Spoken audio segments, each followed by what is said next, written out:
Hi students, welcome to Disha Hindi classes. आज हम इस वीडियो में कहानी के बारे में जानेंगे। कहानी का अर्थ यह होता है कि शाब्दिक अर्थ कथा होता है।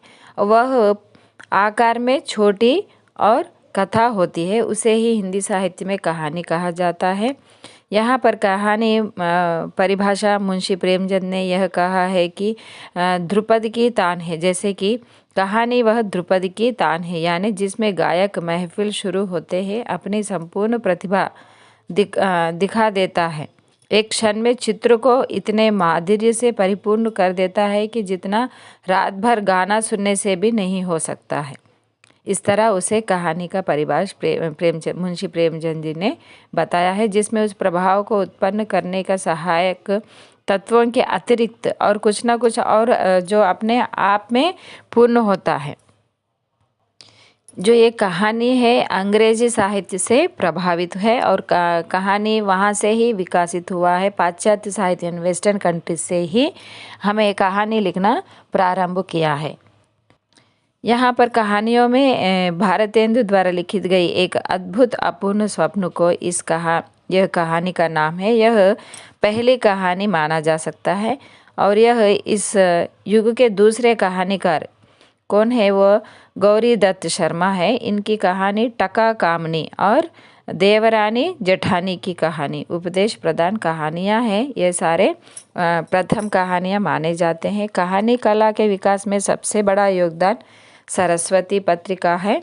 इसमें प्रकाशित होने वाले प्रथम कहानी जो है किशोरी लाल जी गोस्वामी जी की इंदुमती कहानी है।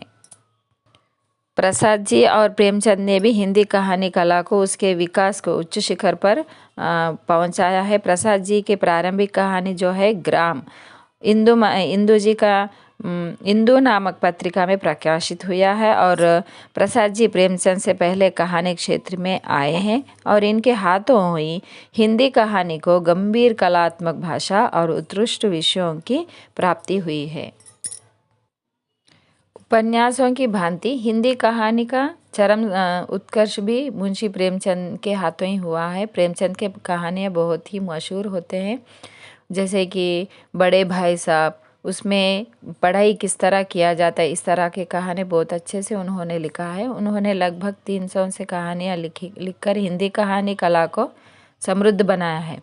और प्रेमचंद की सभी कहानियाँ मानसरोवर नाम से 8 संग्रह में प्रकाशित हुई हैं। मानसरोवर, जैसे कि चंद्रधर शर्मा गुलेरी का योगदान चिरस्मरणीय है। इन्होंने अपनी 3 कहानियों जैसे कि उसने कहा था, सुखमय जीवन और बूंदों का कांटा, ये सारे इनके तीनों कहानियाँ हैं। इसमें उन्होंने अपना नाम रचाया है और कीर्ति भी अर्जित की है। गुलेरी जी के बाद कहानी क्षेत्र में विश्वंभर नाथ शर्मा जो कौशिक का नाम उल्लेखनीय है। कहानी के नए दौर में जैनेन्द्र जी का भी नाम उल्लेखनीय है। इनके द्वारा रचित कहानी तमाशा, पत्नी, भाभी, परदेसी आदि कहानियाँ में बदले हुए युग की दार्शनिक गंभीरता है और बौद्धिकता तथा सूक्ष्म मनोवैज्ञानिक विवेचन आदि के स्पष्ट दर्शन होते हैं। इसके बाद हिंदी मनोविश्लेषण परक कहानियों का दौर जो आया है, जिसमें इला चंद्र जोशी और भगवती प्रसाद वाजपेयी आदि की कहानियाँ भी उल्लेखनीय है। सन 1960 के बाद कहानियों को सठोत्तरी कहानी कहा जाता है। अतः यह स्पष्ट है कि कहानी एक अत्यंत लोकप्रिय विधा के रूप में स्वीकृत हो चुकी है। कहानी के तत्व जैसे कि कथा वस्तु, चरित्र चित्रण, चरित्र मतलब कैरेक्टर, संवाद कन्वर्जेशन, देश काल या वातावरण देशों के वातावरण के बारे में, भाषा शैली, उद्देश्य, ये सारे कहानी के तत्व है। कहानी के 4 प्रमुख भेद माने जाते हैं, जैसे कि घटना प्रधान कहानी, या तो चरित्र प्रधान कहानी, या तो वातावरण, या तो भाव प्रधान। इस तरह कहानी लिखा जाता है। तो बच्चों, मैं आशा करती हूँ कि आपको यह पाठ समझ में आया हो तो मेरे वीडियो को लाइक कीजिएगा और अपने मित्रों को शेयर कीजिएगा। धन्यवाद।